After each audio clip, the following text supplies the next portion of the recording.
Welcome to Motivational Humanity. You are not alone. Good morning, everyone. Let's start with a quick question. How many of you have ever felt like you had to get it all together before you could truly enjoy life? I see some nods. Let me tell you this. Perfection is not the ticket to a wholehearted, joyful life. It's the barrier. Today, we're diving into a topic that is raw, real, and unapologetically human.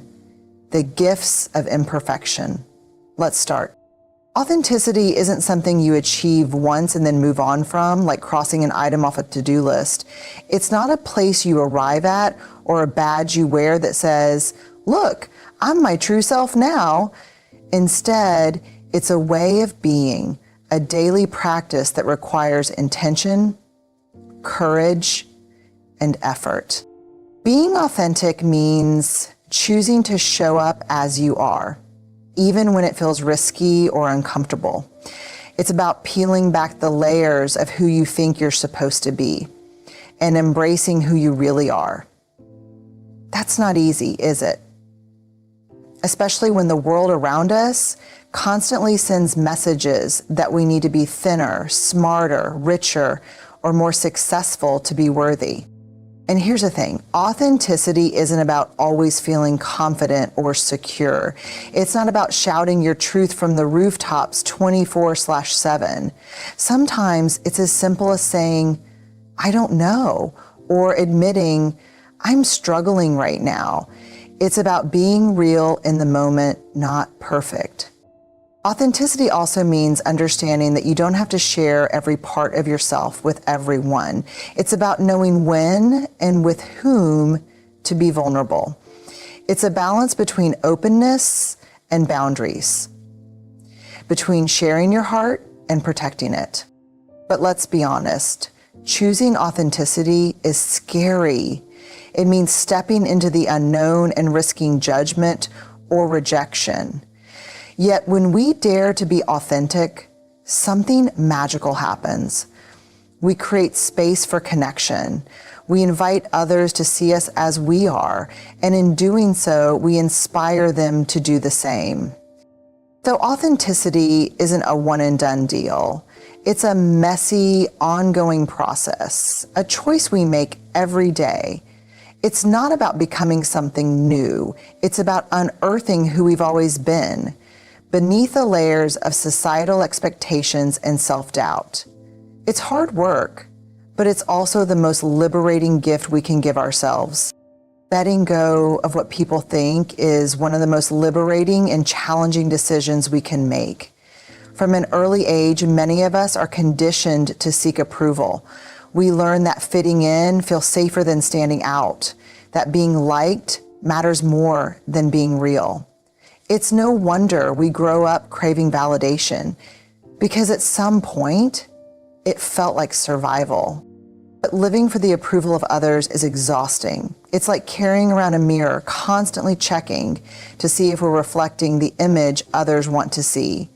We start editing ourselves, what we say, how we dress, the opinions we share, so we don't upset anyone or risk rejection. And while this might keep us safe in the short term, it comes at a heavy cost. We begin to lose sight of who we really are. Letting go of what people think doesn't mean becoming indifferent or callous. It's not about disregarding others' feelings or being immune to criticism. Instead, it's about recognizing that our worth isn't tied to someone else's opinion. It's about understanding that no matter what we do, we'll never please everyone, and that's okay. When we prioritize other people's perceptions, we hand over control of our lives. We let their expectations dictate our choices, and we suppress parts of ourselves that don't fit the mold. But when we let go of that need for approval, we reclaim our power.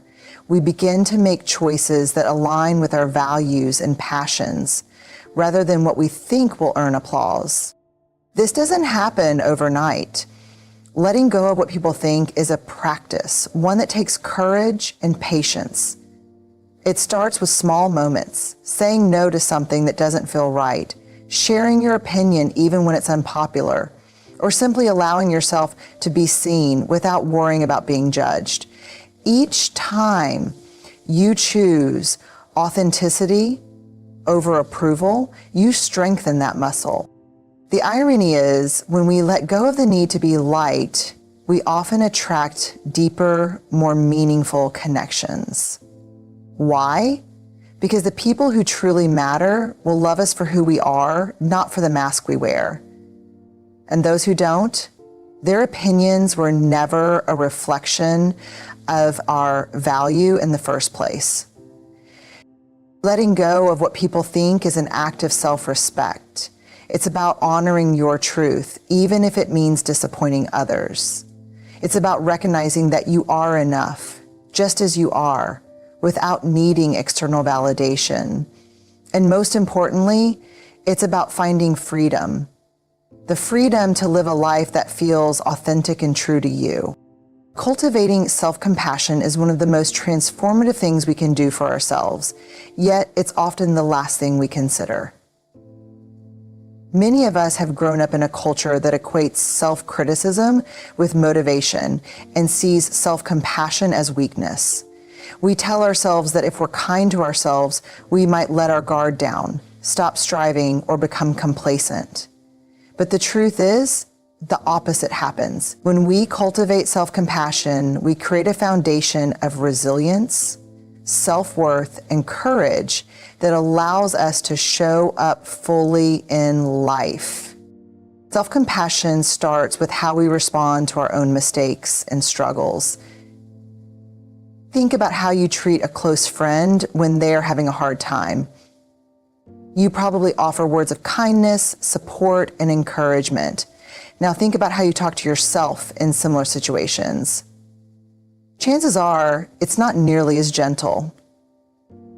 Instead, we often meet ourselves with harsh criticism. How could I have been so stupid? Or why can't I get it together? This inner dialogue isn't just unkind, it's counterproductive.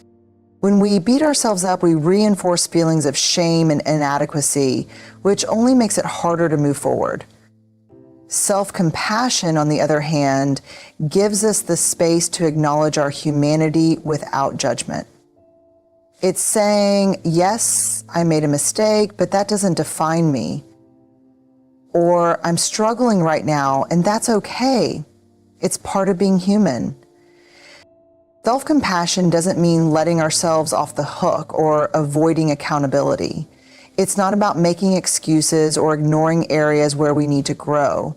Instead, it's about approaching those areas with kindness and curiosity rather than shame. It's the difference between saying, I failed, so I'm a failure, and I failed, but I can learn and grow from this. Another crucial aspect of self-compassion is recognizing our shared humanity. When we're going through a tough time, it's easy to feel isolated, as if we're the only ones struggling. But the truth is, everyone faces challenges and makes mistakes. Understanding this can help us put our own struggles into perspective and feel less alone. Practicing self-compassion also requires mindfulness. Being present with our emotions without exaggerating or suppressing them. It's about noticing when we're being hard on ourselves and making a conscious choice to shift that narrative. This takes practice, especially if self-criticism has been our default for a long time. But over time, self-compassion becomes a habit, a natural way of being. When we cultivate self-compassion, we create a sense of safety within ourselves. We learn to trust that we'll have our own back no matter what. This doesn't just benefit us, it also impacts our relationships. When we're kind to ourselves, we're better able to extend that kindness to others. We become less judgmental, more understanding, and more empathetic.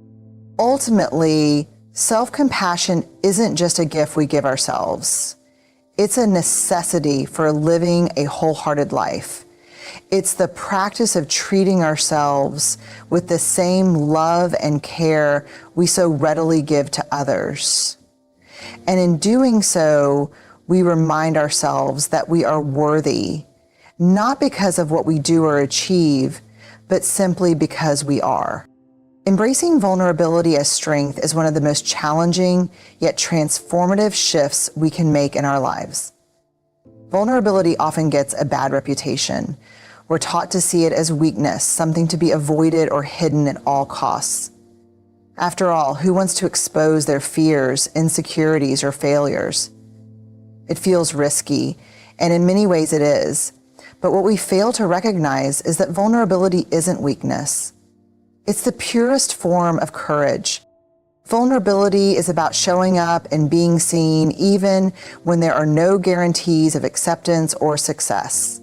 It's opening yourself to the possibility of connection, knowing there's also a chance of rejection. It's daring to say, I love you first, to admit, I don't know, or to ask for help when your instinct is to handle everything on your own. These moments, while terrifying, are also where growth, connection, and transformation happen. Consider this: every meaningful relationship you've ever had started with vulnerability. Whether it was sharing a personal story, admitting your feelings, or simply letting someone see the real you, it required letting your guard down. Without vulnerability, there is no connection. And without connection, we miss out on the richness of life. Vulnerability is also where creativity and innovation live. Every great idea, work of art, or daring endeavor begins with someone putting themselves out there, risking criticism and saying, here's what I've created. Without vulnerability, we stay in our comfort zones, clinging to what's safe and familiar. But in doing so, we limit our potential and the possibilities of what we can achieve. Yet, embracing vulnerability doesn't mean recklessness. It's not about oversharing or exposing yourself to harm. It's about discernment. Choosing to share your heart and your truth with those who have earned your trust. It's understanding that vulnerability isn't about being defenseless. It's about being authentic. What makes vulnerability so powerful is that it's inherently human. When we allow ourselves to be vulnerable, we create space for others to do the same. It's an invitation to authenticity, a reminder that none of us have it all figured out. And in a world that often celebrates perfection and certainty, vulnerability is a radical act of defiance. Embracing vulnerability also means accepting that we can't control everything. Life is uncertain, and trying to shield ourselves from pain or failure only leaves us disconnected and numb. When we choose vulnerability, we choose to engage with life fully, to feel deeply, and to take the risks necessary for love, growth, and joy. It's important to remember that vulnerability doesn't eliminate fear. It coexists with it. You can be vulnerable and scared at the same time. In fact, that's often where the magic happens. It's in those moments of trembling honesty that we discover our resilience, our strength, and our ability to move forward despite our fears. Ultimately, vulnerability isn't something to be conquered. It's something to be embraced. It's not a sign of weakness, but of courage. It's the willingness to show up, to be seen, and to live with an open heart, even when the outcome is uncertain. When we embrace vulnerability, we unlock the strength to live authentically, connect deeply, and create a life that feels truly meaningful. Gratitude over perfection is an invitation to shift our focus from chasing an impossible ideal to appreciating what is already here right now. Perfection tells us we need to be better, do more, and have everything in order before we can feel content or worthy. Gratitude, on the other hand, whispers that we already have enough, that we are enough, and that there is beauty in the messy, imperfect reality of our lives. The pursuit of perfection can be all-consuming. It drives us to constantly strive for more success, more recognition, more validation. But perfection is a moving target. No matter how much we achieve or how together we appear, there's always another flaw to fix, another standard to meet. This endless cycle doesn't lead to fulfillment. It leads to exhaustion. Gratitude, however, breaks that cycle. Gratitude isn't about ignoring challenges or pretending everything is fine. It's not a naive optimism that glosses over difficulties. Instead, it's about choosing to see the goodness that exists alongside the struggle. It's pausing to notice the small, quiet moments of joy, a kind word, a shared laugh, a sunrise amid the chaos. Gratitude anchors us to the present and reminds us that life is not defined by how perfect it looks, but by how deeply we experience it. When we prioritize gratitude over perfection, we also redefine success. Success is no longer about flawless execution or external validation. It becomes about showing up, being present, and appreciating the journey. This shift is freeing. It allows us to take risks, make mistakes, and grow without the fear of falling short of an unattainable ideal. Perfection isolates us. It creates a facade of control and invulnerability that keeps us disconnected from others. Gratitude, in contrast, fosters connection. When we express gratitude, we acknowledge the people, experiences, and moments that have enriched our lives. We recognize that we're not alone, that we're part of something bigger than ourselves. Gratitude reminds us that our worth is not measured by what we achieve, but by the love we give and receive. Practicing gratitude doesn't come naturally for many of us, especially in a culture that glorifies hustle and perfection. It's a practice, one that requires intention and mindfulness. It might look like keeping a gratitude journal, pausing to reflect on 3 things you're grateful for at the end of each day, or simply saying thank you more often.